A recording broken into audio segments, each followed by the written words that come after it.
before we begin today, I want to talk about one of my least favorite words. It might not be a dirty word to a lot of us, but it's one of those words that just, when I hear it, I wish I could just eliminate it from our language. It's the word God-forsaken.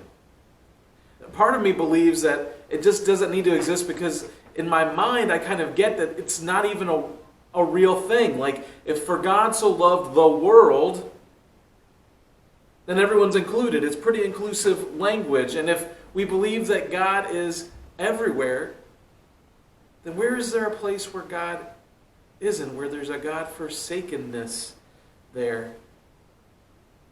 So to say a person or place is God-forsaken is bad because it removes God's presence. So there's this place or this person that's got no joy, no love, no hope. And mentally, I can't get myself there. But another reason why I really don't like this word is because I have felt God forsaken before. I've been in the midst of the worst moments of my life. I have been in those places where I have felt totally and completely alone, as if even God has forsaken me. Maybe you've been there, where there's a loved one who you just prayed for and prayed for and prayed for, and they still passed away. The dream was lost. The job you counted on is gone, and you are abandoned, and you are hopeless. And the only word you know to describe where you are at is God-forsaken. The Jewish people in the time of Jeremiah probably felt really similar to you and me in those moments. If you go to Jeremiah chapter 29, he's writing to people who have been taken away into exile. And what that means is that they've been uprooted from their homes by conquerors. People who came in, they have people that they have loved that are dead. Everything that they have worked for is gone. Their inheritance is being enjoyed by somebody else.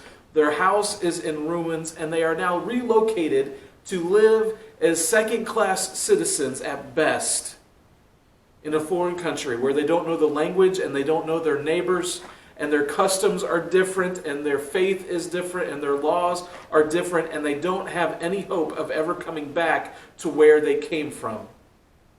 And in the thick of those places, this is a people that has got to have felt abandoned by God. And so they tended to go in one of two directions when they felt that way. For some of them, this meant that this life without hope just meant they needed to give up. They were too depressed to do anything. There was no reason to build a new home where they were at, to find another work, maybe even to eat. And why in the world would you give your children away in marriage? Because this world is too hurt and too broken and too evil, and there is nothing worth it. So what's the point? They're God-forsaken. And then you had other people, because they felt God-forsaken, they were willing to listen to anyone who would offer any kind of promise of something better. So it didn't matter if it was true or not, just make me feel good in this moment. And yeah, that's going to go away in a little bit, but keep making me feel good, and I'll come back and I'll give you whatever you want. Just help me take the edge off of this feeling, which sounds okay. But if you can't live in the truth, if you're removed from reality, what kind of future do you really have? You still don't have one. And if you don't tell people the truth, then there's no way that they're going to be able to deal with where they really are and what's really going on with them. And so these were the people that Jeremiah was speaking to. They were in the midst of it, and they felt as if God had left them. And it is here in this place that God wanted to give them a message from himself. That as bad as this moment was, he had not left them. And because his presence was there was hope for the future. One of those famous verses in the Bible, you'll see this on people's walls and all over the place, is Jeremiah 29, verse 11. Where God declares to these people, I know the plans I have for you, declares the Lord. Plans to prosper you and not to harm you. Plans to give you a hope and a future. But how, God? Right? How do people in that place of feeling so God-forsaken, how do they experience these plans you have for them? How do they experience this hope and this future? How do they even experience your presence? Because we've known something through psychology that they probably knew back then too, that experience, the past, is the best predictor of the future. So if you ate something and it was good, you go back and eat it again. If you ate something that made you sick, you're going to stay away from it, because the best predictor of future behavior is past behavior. And their experience tells them that they are God-forsaken people. And so how is this going to take place? Well, God helps them see how they can experience Him, because He keeps going after verse 11. So don't stop there. Keep reading forward. And what you're going to see is that we need to have a change. God's going to call us to a specific set of actions, and if we do our part, He will do His part. And we will experience Him, and we will see Him move in our lives. He says this, "Then you will call on me and come and pray to me, and I will listen to you. You will seek me and find me. When you seek me with all of your heart, I will be found by you, declares the Lord, and I will bring you back from captivity." You could almost chart out these verses into two columns. In one column, it would be our part, and in the other column, it would be God's part. And to say that we have a part in experiencing God isn't the same thing as saying we're going to manipulate God or we're somehow earning His presence and His goodness. God is here ready to work. He is here ready to move in your life and in mine, but He doesn't force His way in. He doesn't bust down the door to our hearts and to our lives. He comes and He knocks. And when we're opening the door, when we're ready to let Him in, then He will come and do what we could never do on our own. But He's asking. He's not punching His way through. And so our part, if we want to see this hope and future that God has, if we want His presence, if we want to see Him move, our part is to call on God and to seek Him. How do we seek Him? We seek Him with our whole heart. We are to reach out. When He feels far away, we keep reaching out. Because it's in the seeking after that we find. And this isn't a rote recital of prayers or songs. It's not sitting politely in a service, even if you come every week. This is a passionate, intentional calling out to God because you are hungry for Him. You can call out to Him by telling Him and maybe people around you about His goodness, about His power, about His worthiness, about all of the things that He has done for you, or that you have seen Him do, about all of the things that He just is in Himself. And God has promised that if we're willing to call on Him and pray for Him and seek Him, the promise is that He will respond. He will listen. And you will find Him. Think about this. This God, sovereign creator and sustainer of the universe, comes close enough to hear your voice and cares about you enough to listen attentively to it and to pull back the veil of all of the things that might separate us from God, and says, "Here I am for you." And this is more than just a nice idea.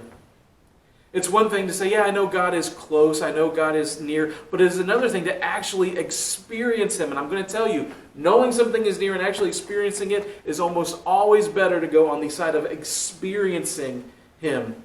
When I lived in Kansas City, we knew that there was this incredible art museum. Everyone talked about it. It was supposed to be phenomenal. I drove past it a lot, going places, and I would say, oh, there's that museum. And when people would ask us about what was going on in town or what they should do, we'd tell them, go to the art museum. It's supposed to be fantastic. You can go in there. And I didn't ever go myself for a couple of years. I waited and I waited, even though I knew that it was there. But one day, Megan and I went, and it was more than we thought it would be. You walk in there, and there are paintings and sculptures from the people you read about in your art appreciation class. You get to see the brush strokes of a Van Gogh. You get to see the dimensions of a Picasso. You see sculptures from ancient Greece and Rome, and you wonder how in the world were they skilled enough to be able to do this out of stone and marble. And there is nothing like finally going and walking the halls and seeing the beauty and experiencing it for yourself. I knew that it had been there, but knowing and experiencing it were two very, very different things. And the God who you call out to when you feel God forsaken is the God that wants you to do more than just know that He's there. He wants you to experience His presence. And I think the key phrase that holds a lot of us back, the thing we get hung up on, is this phrase, with our whole heart. Because we seek Him, but it's probably way more half-hearted than we want to admit, and that's why we miss Him, even when He's there. I think distractions show up in our lives, and they take away our passion and our focus, because it gets dispersed in all of these different directions, through all of these different things that take their focus off of the Savior. Jesus called these the worries of life that choke us out. And so we seek Him as long as He doesn't interfere with things like our decisions we've already made. God, I want you to come, but you've got to squeeze in around my kids' schedules. I've got soccer, and I've got to go over here for ballet, and then we got to go back and do homework, and then I've made plans for them to take this class and take these music lessons, and then I've got to do that for my 4 other kids as well, and I just don't have time, so you just kind of squeeze in where I've already got you. We get them to come, but we don't want them to get in the way of our career advancement. We already have our next 10 years planned out of how we're going to move down this path and the money we're going to make and the companies we're going to work for and the positions we're going to hold. So don't screw that up. And don't screw up our social life. Whether it's the friends we hang out with and the things that we do, or the people that we're dating or we decide to love. And God, as long as you don't touch any of that stuff that I'm distracted by, you're fine. But you've got to squeeze in around those things, because they come first, not you. Or maybe we're half-hearted because we've got these deceptions that we keep hiding parts of our heart from God because we believe these lies, these deceptions. Lies like God doesn't want to see that, or He doesn't want to deal with this part of me. We have this lie that we believe that there might be just something that's so broken and so icky in our past that because we don't want to look at it, well, obviously God doesn't want to look at it. And maybe it's so bad that He can't even do anything about it anyway, so I have to keep it hidden and I keep it back from Him and I don't come wholeheartedly because this part of my heart is blocked off. Maybe I believe a lie like there's part of what I've got going on that I can't trust God with. The things I care about the most, the struggles that I have that I don't know what to do with. And so because I believe these things, I just keep them to myself. And because this stuff gets in the way, we can't see a God who has already said, I'm here. I am with you.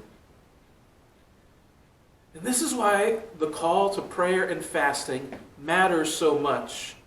We're getting ready to do that as a church together here over these next 6 or 7 weeks. And it matters because when we pray and when we fast, it requires us to intentionally eliminate distractions. Sometimes ruthlessly. Because praying and spending time with God is not just going to happen. Clearing space out through fasting isn't just going to happen. You have to do it on purpose. You have to intentionally set aside time. You have to intentionally find a place. You have to intentionally have a plan in order to do it. It moves time with God up the priority list. Where you might have to say to somebody else or something else, maybe even somebody in your family, hey, I'm busy right now. Because what I'm getting ready to do is going to be the most important, the most powerful thing I can do today. And so all the other stuff has got to be secondary to that, because I have to seek Him with my whole heart. And it's going to require breaking free from deceptions to open up your heart to be able to do that. Because if it's in you, even if it feels gross and broken and sinful and ugly, if it is in you, then it's for you to give to Him. You see, calling on God isn't just telling about all that He's done. It's not just reminding Him and others about His power and His goodness. It is also throwing your sinfulness and your brokenness on His mercy. To be able to say, this is not who I want to be. And I need your help to fix it. Then you will call on me and come and pray to me, and I will listen to you. You will seek and find me when you seek me with all your heart. I will be found by you, declares the Lord. And then there's this bonus. See, God's part, our part, He's got a bonus part just that He does for us. Because finding God's presence isn't the end of the story. He says, I will be found by you, declares the Lord, and I will bring you back from captivity. Some other translations say, I will restore your fortunes. All that you have lost, I'm going to bring back. Maybe even more than what you have lost before. You see, God's presence changes everything. When He shows up, He doesn't just show up, He shows up and He moves into action. Even in your God-forsakenness, call on Him and He will bring you back. Call on Him. He will restore your fortunes. And it could come in huge ways. I have a friend named Sandy who can testify to the fact that she had cancer and then she didn't. God moved in a huge way. Sometimes it comes in small ways, like protecting you from the words that go on all around you all day long, just negative and life-taking and bad, and God protects your mind and your heart from them. So the things that used to bother you, you just now feel above. It may come in an instant. I had a friend who had a suicide attempt that thankfully failed, and in the hospital room, as he sat there, his nurse prayed with him, and he found freedom in that hospital room that he had never found at any other point in his life, and it happened like that. Or it may come slowly. I've had more than once where things I've prayed for a long time, I waited for, and God used the waiting until He finally came through with what I thought was the answer. I mean, for these people that are talking to Jeremiah here, God's promises that it's going to be 70 years until He does this. But He's promised, and you can count on Him to do it. Even in your mess of God-forsakenness, God will restore. His presence changes things. And we don't always know what it's going to look like, but we can always promise and trust that when God moves, it's the best. I know a lot of people in my circle have been paying attention to this move of God that's happening at Asbury College and Seminary in Kentucky. And it's been spreading to different universities and different campuses. In fact, I believe it's really coming out of a movement that's been showing up in other places in the world and other situations. And in each and every place that it's happening, God is moving because people have been praying and fasting and seeking Him with their whole heart. And He is uniquely showing up in each place to do that. In fact, He shows up for each generation in a move of God that fits that generation. So in the 1970s, There was a move of Asbury, at Asbury, that we call the Asbury Revival, that was huge and big, and it was filled with things that changed people's lives. And now it's happening in that same place again, but it looks very, very different. Before it was lots of testimonies, now it's lots of worship and praying. Before it was people up on stage, now everyone is nameless and rotates in and out, and it's different in what God is delivering too, because this time, for this generation, He's bringing peace to the people who live in a generation that is more anxious than any other. He's been belonging to a generation that has been more lonely than any other. You see, God will move in unique ways to give you exactly what you need to restore your life. God's move in your life, God's move in our church, if we seek Him with our whole heart, will be exactly what we need it to be. Exactly when we need it. And we can trust that He has not abandoned us, that He is with us, that He hears us, and He will move. So what is keeping you from calling on God? What's keeping you from seeking Him with all of your heart? If you can answer that question, then you might be ready to see a move of God in your own life that you have not seen before. Lord, I pray that you would open us up in such a way that there would be nothing in between us and you, that we would desire you above everything else. We would be so hungry that the rest of our lives get prioritized around seeking your face, because we need to find you. And you've told us how. So it is on us to respond to your message of grace and love. It is on to us to open up our lives and let you come in and move in the ways that only you can move.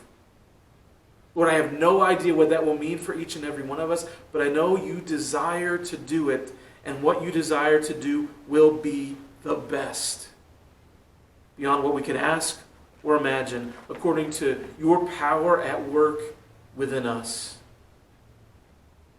So help us, Father, to seek you and to pray to you and to open our lives to what it is you want to do in and through us. We need you to move.